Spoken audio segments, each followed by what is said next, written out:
So how's it going today, guys? I'm just going to do a quick board setup with you. As a lot of you may have noticed, if you watch some of my videos, I skate some freestyle along with street. So pretty much what I ride is a mode 7.4 inch. It's about 28 inches long, much shorter than a normal board. Wheelbase is pretty comparable though, right around 13.75. I use their mode wheels. They're a little bit different than your standard street wheels. They're offset, meaning the bearings sit a little bit closer to the inside, so the outside of the wheels cover the end of the axle, making rail stand tricks, or I guess what people call them primo tricks, a little bit easier. I used Oust bearings on my freestyle setup. I think they were designed by Rodney Mullen. They have steel retainer rings, withstand the rail stand tricks a lot easier. I used Carroll bushings. It's a 98. It's a real hard, real quality, high quality urethane. Unfortunately, hard to find. Independent 109s, real small trucks, about 7 inches wide. We put an 1/8 of an inch riser on there, just your standard 1-inch hardware. And then I have some extra speed ring washers. We use those to push the wheel out a little bit more to help level it, or actually even give it a little toe side tilt. So we'll go into that a little bit more. So I'm just going to put this thing together real quick, and we'll go from there. I'm going to take an extra piece of sandpaper, and I'm just going to kind of sand off a little circle in the middle.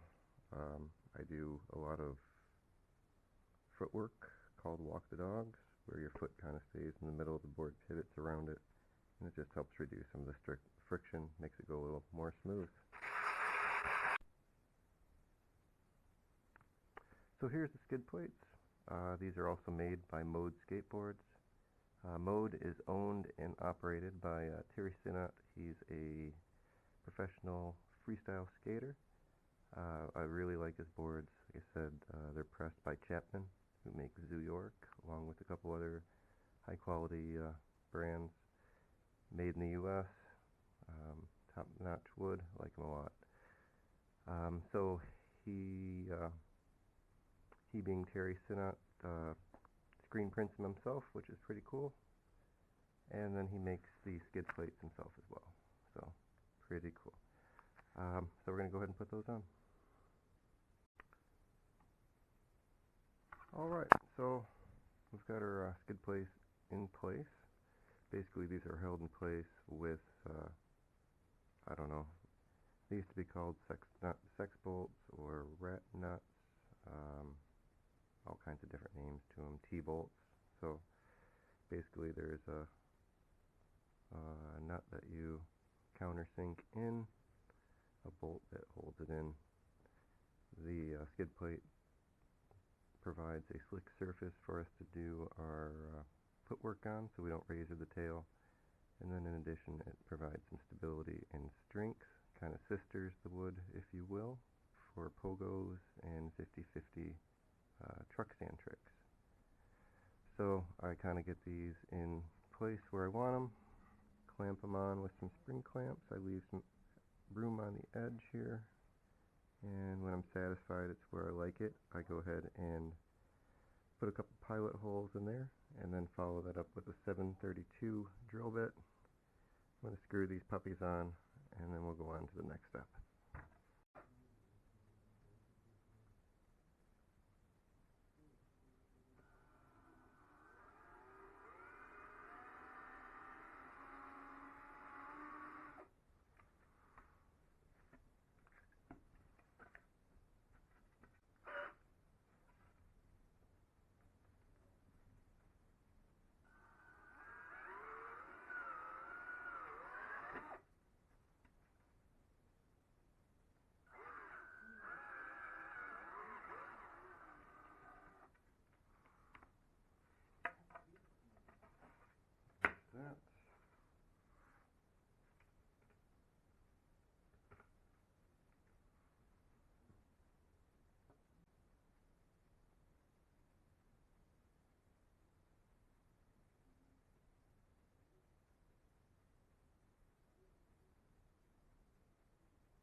So there it is, new board. You can see as it compares to a standard 8-inch street board.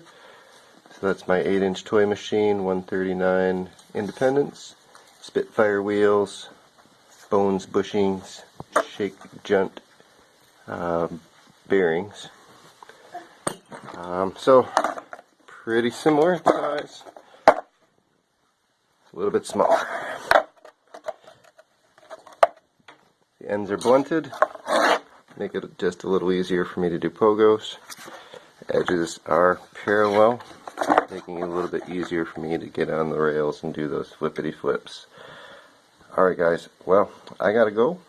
My little boy here is up from his nap, and I gotta go do some dad stuff. So, alright, have a great day. Oh boy, look at how high you got.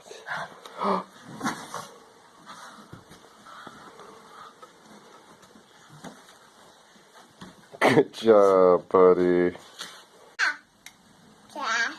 Can you say skate?